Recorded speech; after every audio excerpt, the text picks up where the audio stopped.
National Book Award winner Jesmyn is no stranger to the hardships of Black Americans. But around 8 years ago, an unknown fact piqued her curiosity. I was listening to NPR and I heard a show called Tripod, which is all about New Orleans history. And so this particular show was about the New Orleans slave markets. They were called slave pens. And the historian said that there were only 2 markers in the city of New Orleans to mark where the pens were, and one of them was in the wrong location. And so I realized that all that history had been erased. Immediately, the character who would become Annis just popped into my head.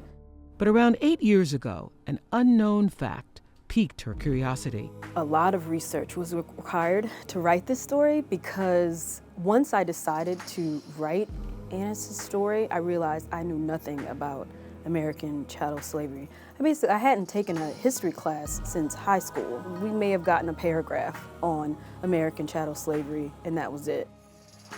I spent 2.5 years reading books related to American chattel slavery, but also, reading books about how to navigate nature. Her latest novel, Let Us Descend, tells the story of Annis, a young enslaved woman who is forced to embark on a painful journey after being sold off. One of the things that Annis is wrestling with is the outer world is intent on dehumanizing her, flattening her, and making her less than she is. I also think that one of the things that Annis struggles with in this book is grief. As Jesmyn wrote Annis's narrative, she was navigating her own grief.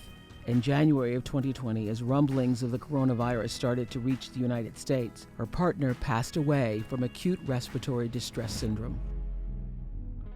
Before my partner died, I had written around 3 chapters of Let Us Descend. And I had sort of stalled out and I wasn't making any progress. So it was just very hard for me to sink into her experience. And I didn't write anything for like 6 months.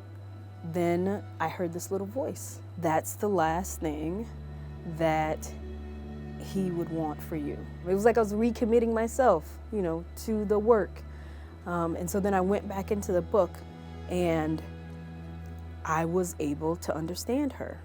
I needed to write Annis because I feel like she taught me that even when you suffer great loss, that hope remains, and that by living through your grief, you can find your way to a new version of your life.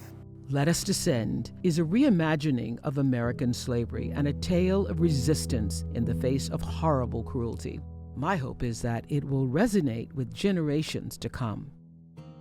One thing that I was witnessing on social media when I was writing this book was that whenever the topic of, American chattel slavery would come up, people would say things like, oh, it couldn't be me, or that could never, that I'm not my ancestors. But no, you want to be your ancestors, right? That should be you, because they were constantly resisting, were constantly pushing back against this system that was attempting to dehumanize them.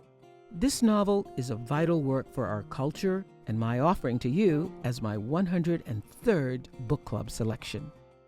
I also want my kids to understand that life is worth living and that they should always sort of hold on to that seed of hope that you can create a better reality.